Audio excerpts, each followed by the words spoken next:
মিচকের জীবনে অনেক দুঃখ, আর সব দুঃখের মূল হলো তার অভাব। অন্যের জমিতে চাষবাস করে যতটুকু টাকা পায় তাতে তাদের খেয়ে পড়ে বাঁচাটা খুবই কঠিন হয়ে দাঁড়ায়। দুই মেয়ে বউ নিয়ে চারজনের সংসারে চলতে গেলে যতটুকু টাকা দরকার হয় তা কোনোভাবেই সে জোগাড় করতে পারে না। এ নিয়ে সবসময় তার মন মেজাজ খারাপ থাকে। বাবা বাবা, আমার স্কুলের স্যার বলেছে আমি নাকি খুব মেধাবী, আমি নাকি অনেক বড় হব। দোয়া করি মা, তুমি অনেক বড় হবে, অনেক সুখে হবে, আমার কষ্টগুলোও দেখবে। কিন্তু বাবা, সমস্যা হয়ে গেছে। যত তাড়াতাড়ি সম্ভব স্যার বলেছে আমার বেতনটা দিয়ে দিতে। আমার নাকি 2 মাসের বেতন বাকি। এভাবে আর কিছুদিন গেলে আমাকে নাকি স্কুলে থাকতে দিবে না বাবা। মেয়ের কথা শুনে মিচকির মনটা খারাপ হয়ে যায়। সে ভাবতে থাকে তার মেয়ের এত ভালো মেধা অভাবের কারণে নষ্ট না হয়ে যায়। চোখের কোণে এক বিন্দু পানি এসে জমা হয়। সে মেয়ের মাথায় হাত রেখে তাকে আশ্বস্ত করে। চিন্তা নেই মা, তুই ঠিক মতো পড়াশোনা করে যা, আমি তোর বেতন ঠিক মতো দিয়ে দেব। আচ্ছা ঠিক আছে বাবা। মিচকের বড় মেয়েটা খুশি হয়ে সেখান থেকে দৌড়ে চলে যায়। তখনই তার বউ ছোট মেয়েকে কুলে নিয়ে আসে। হ্যাঁ গো, শুনছো? ছোট মেয়েটার যে কদিন ধরে গায়ে এত জ্বর, গ্রামের ডাক্তারের কাছে যাওয়াটাও যে খুব জরুরি হয়ে গেল। আমি জানি অনেক টাকার ব্যাপার, কিন্তু কি করব? বিনা চিকিৎসায় কি আমার মেয়েটা শেষ হয়ে যাবে? তুমিই বলো। কি করব বলো বউ?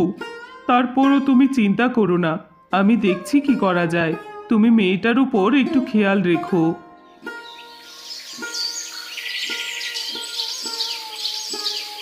কিছুক্ষণ পর মিচকে কুদালটা হাতে নিয়ে কাজের দিকে এগিয়ে যেতে থাকে, আর মনে মনে ভাবতে থাকে মালিকের কাছ থেকে সে কিছু টাকা ধার নেবে।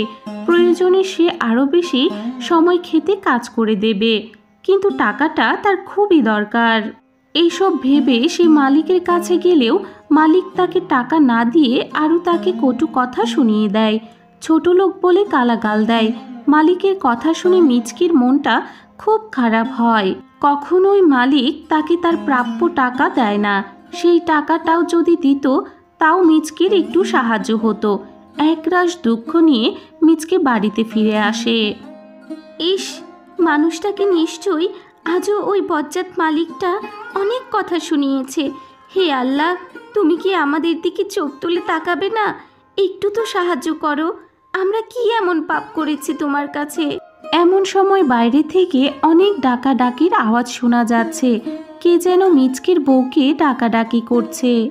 মিচকের বউ, ও মিচকের বউ, আরে এসো এসো, বাইরে বেরিয়ে এসো।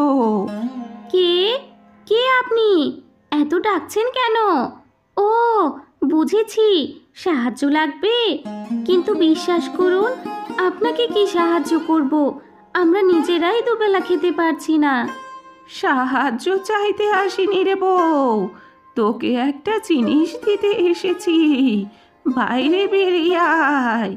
কি জিনিস? আর আপনি আমাকে কেন দেবেন? আমি তো আপনাকে চিনিই না। দেব দেব, কারণ তুই আর তোর বর খুবই ভালো মানুষ। আমি অনেক জায়গায় ঘুরে বেড়াই, এই গায়েও কিছুদিন ছিলাম। আমি যে জায়গায় থাকি সেই জায়গা থেকে যাওয়ার সময় সেই জায়গার ভালো মানুষদের কিছু না কিছু উপহার দেই। আজকে এই গায়ে থেকে চলে যাওয়ার সময় তোদের কথা মনে হলো। তোরা আমাকে না চিনলে কি হবে? আমি তোদেরকে চিনি। এই কথা বলে বুড়ি একটা জাদুর হাঁস তাকে দেয়। শেফা এটা দেখে অবাক হয়ে যায়। এত সময় ধরে বুড়ির সাথে কথা বলছে, কিন্তু হঠাৎ হাঁস কোথা থেকে চলে এলো খেয়ালই করেনি শেফা। এটা আমার বড় আদরের হাঁস, একে কোনোদিনও কষ্ট দিবি না। খুব যত্নে লালন পালন করবি, দেখবি ও তোদেরকে অনেক সাহায্য করছে, তোদের সব অভাব দূর করে দেবে। একটা হাঁস আমাদের সব অভাব কষ্ট দূর করে দিবে? হ্যাঁ রে বউ, কারণ এটা কোনো সাধারণ হাঁস নয়। নিজের কাছে রাখলেই টের পাবি। নে, এটা ধর। আর আমি এখন আসি, ভালো থাকিস। বুড়ি সেখান থেকে বিদায় নিয়ে চলে যায়। আর বউ গিয়ে মিচকেকে হাঁসটা দেখায়। মিচকে বুড়ির কথায় পাত্তা না দিলেও তবে ভাবে হাঁসটাকে পাললে ক্ষতি নয়, বরং কিছুটা তো লাভই হবে। অন্তত ডিমগুলো বিক্রি করা যাবে। এই ভেবে মিচকে তার বউকে হাঁসটা লালন পালন করতে বলে। আর চমৎকার ঘটে কিছুদিন পর। হাঁসটা ডিম দিতে শুরু করে, তবে যে সেই ডিম নয়, একেবারে সোনার ডিম। মিচকে আর মিচকির পরিবার পুরো অবাক হয়ে যায়। কিন্তু পরদিন আবারও একই ঘটনা ঘটে, হাঁস আরেকটা সোনার ডিম দেয়। এভাবেই প্রতিদিন হাঁস একটি করে সোনার ডিম দিতে থাকে। আর তারা ডিমগুলো বিক্রি করার সিদ্ধান্ত নেয়। শোনো, ডিমগুলো কিন্তু ভুলেও গ্রামের দোকানে বিক্রি করা যাবে না। তুমি এগুলো নিয়ে শহরের দোকানে বিক্রি করবে। এখানে বিক্রি করলে যে কারো সন্দেহ হতে পারে, তবে উল্টো হইতে বিপরীত হতে পারে, বুঝেছো? মিচকে বইয়ের কথা মতো ডিমগুলো শহরে বিক্রি করে। আর কিছুদিনের মধ্যেই তাদের অবস্থা খুব ভালো হয়ে যায়। মিচকেকে অপমান করা সেই জমিদার মালিকও এখন তাকে সমীহ করে কথা বলে। তবে এসব দেখে কাজলে যায় মিচকের প্রতিবেশী বাঘমামার। একদিন মিচকের প্রতিবেশী বাঘমামা মিচকের বড়লোক হওয়ার ঘটনা জেনে যায়। আর বাঘমামা বড়লোক হওয়ার জন্য সুযোগ মতো হাঁসটিকে চুরি করে। কিন্তু বাঘমামার বউয়ের মনে ছিল তার থেকেও বেশি লোভ।